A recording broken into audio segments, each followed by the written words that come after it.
Welcome back to GP Fans. We are just about to go into Friday practice this morning, and there's plenty to get into in the F1 headlines before we hit the streets of Baku. Delighted to say that Ewan Gale will be joining us in just a moment to get into everything that's taking place on the track, but off it, the FIA are having a bit of a howler, particularly going into Pride Month, with some mixed messages about diversity and inclusivity in the sport.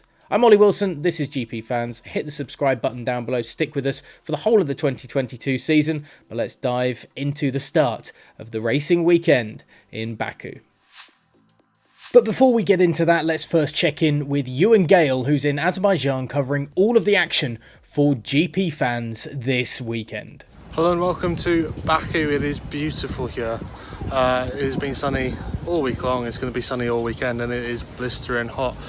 Now, from what we can expect from the race weekend, I mean, it's quite clear now that it's going to be Red Bull and Ferrari who are fighting for the win, but it'll be interesting to see whether Mercedes can come into that fight. Probably not, with the bouncing they experienced in Monaco. As for Red Bull, Perez has really given Verstappen something to think about in the Drivers' Championship. It's not going to be a wingman job for the Mexican this year, it seems, and that might play into Ferrari's advantage, especially with the gap between Leclerc and Sainz at the moment. So it'll be interesting to see what happens this weekend. Perez is in good form, and we know he goes well around this track. Keep across all of the action with GP Fans, gpfans.com, and GP Fans, or at GP Fans Global on social media. So Ewan has all bases covered on the track. Off it, FIA President Mohammed Ben Sulayem is trying to clarify his recent comments about driver activism in Formula 1. The new head of the sport's governing body recently called out Sebastian Vettel, Lando Norris and Lewis Hamilton for their increased backing and outspoken attitude towards issues such as diversity, inclusivity and mental health.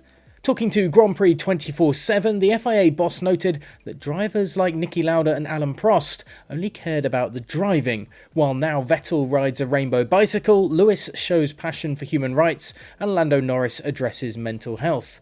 He went on to add that as an Arab who is a Muslim, he does not impose his beliefs on other people, and that the drivers mentioned could decide whether, and I quote, "we should impose our beliefs in something over the sport all the time."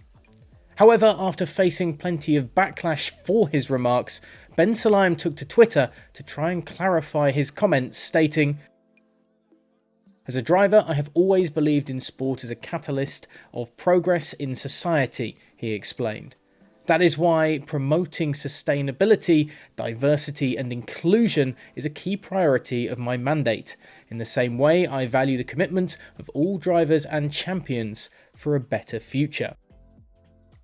With Alpine partnering with Racing Pride during Pride Month with a rainbow flag on their car's bodywork, while Mercedes are using a rainbow emblem on their cars this month, it seems there are some mixed messages from the FIA and Formula One's protagonists this June. Now, where does that line between sport and politics lie in your opinion? Let us know, of course, in the comments section below. Are you excited for Baku and the action on track as well? And should we just be focusing on that instead? Is it going to be Ferrari's turn to rule the roost, or will Red Bull continue to blow away the competition? Let us know, as I say, in the comments section below, and of course on our new Discord channel as well. The link is in the description below this video.